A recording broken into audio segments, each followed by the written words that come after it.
नमस्कार, प्राजक्ताज फ्लेवर्स लॅबमध्ये मी प्राजक्ता तुमच्या सगळ्यांचं स्वागत करते. तर आज आपण केलेले आहेत हाय प्रोटीन आणि हाय इन आयरन असे पौष्टिक मुलांसाठी लाडू. तर आपण झटपट रेसिपीसाठी सुरुवात करूया. हे सर्व ड्रायफ्रूट्स आणि सीड्स आहेत जे मी व्यवस्थित भाजून घेणार आहे.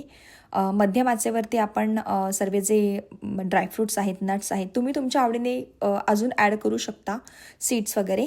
मी याच्यामध्ये काजू, बदाम, शेंगदाणे, वेगवेगळ्या प्रकारच्या बिया, सनफ्लावर सीड्स आणि फ्लॅक्स सीड्स हे सगळं घातलेलं आहे, सेसमी सीड्ससुद्धा. तर याच्याने असं होतं की खूप जास्त न्यूट्रिशियस आणि मिनरल्स असतात, तर ते लाडूमध्ये येतात. आणि मी जे हे लाडू आहेत ते हाफ नाचणीच्या पिठामध्ये आणि थोडं गव्हाचं पीठ घालून बनवणार आहे. तर ह्यासाठी मी नाचणीचं जे पीठ आहे ते व्यवस्थित तुपावरती खमंग भाजून घेतलं आहे. नाचणीचं पीठ आपल्याला 10 ते 12 मिनटं व्यवस्थित खमंग तुपावरती आधी 5 मिनटं कोरडं आणि मग तूप घालून आपण छान असं भाजून घेऊया. आणि त्यानंतर आपण थोडंसं गव्हाचं पीठ घालून घेऊया. गव्हाचं पीठ ऑप्शनल आहे, तुम्ही नुसतं नाचणीच्या पिठामध्ये सुद्धा करू शकता, पण गव्हाच्या पिठाने एक चांगला फ्लेवर येतो. आणि त्यानंतर आपण जे हे सगळे भाजून घेतलेले ड्रायफ्रूट्स आहेत त्याची पावडर करून घ्यायची आहे. आणि आम्ही याच्यात हे फुटाण्यांची पावडर करून घेणार आहे. त्याच्यामध्ये खूप प्रोटीन असतं आणि गरमीत तुम्हाला एक थंडावा देतं तुमच्या शरीराला, तर ह्याच्यात खूप प्रोटीन असतं. आणि प्लस ड्रायफ्रूट्स आणि सीड्समध्ये आपल्याला प्रोटीन मिळतं. तर हे खूप असे पौष्टिक लाडू आहेत, मुलांसाठी, मुलांच्या स्नॅक्ससाठी किंवा मोठेही खाऊ शकता. सकाळच्या नाश्त्यासाठी मुलांच्या खाऊच्या डब्यामध्ये तुम्ही हे लाडू देऊ शकता.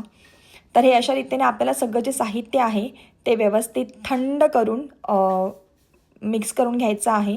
पूर्ण ड्रायफ्रूटची मी पावडर करून घेतलेली होती. आणि ह्याच्यामध्ये मी जे आहे खारीक पावडर घालत आहे स्वीटनेससाठी, आणि थोडासा गूळ घालणार आहे. तुम्ही फक्त खारीक पावडरही घालू शकता, पण ही थोडीशी कमी गोड होती म्हणून मी त्याच्यामध्ये थोडं एक्स्ट्रा असं गूळ ॲड केलेलं आहे, कारण लहान मुलं मग खाणार नाहीत ते. आणि त्याच्यामध्ये आपण वेलची पावडर घालून घेऊया. एक चांगला छान असा फ्लेवर येतो त्याच्यामध्ये आपल्याला. गूळ घालून आपल्याला चवीप्रमाणे जितकं गोड आपल्याला हवं आहे तितकं आपण गूळ घालून हे लाडू बनवून घेऊ शकतो.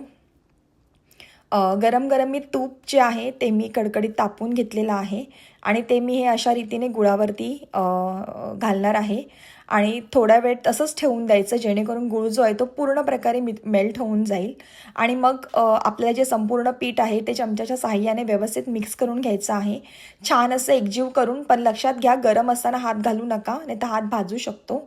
आणि आता हे मी छान असं मिक्स करून घेतलेलं आहे आणि ह्याचे जे आहेत ते मी लाडू बनवून घेतलेले आहेत. तुम्ही नक्की ट्राय करा हे लाडू, खूप पौष्टिक आणि मुलंही आवडीने खातात हे लाडू.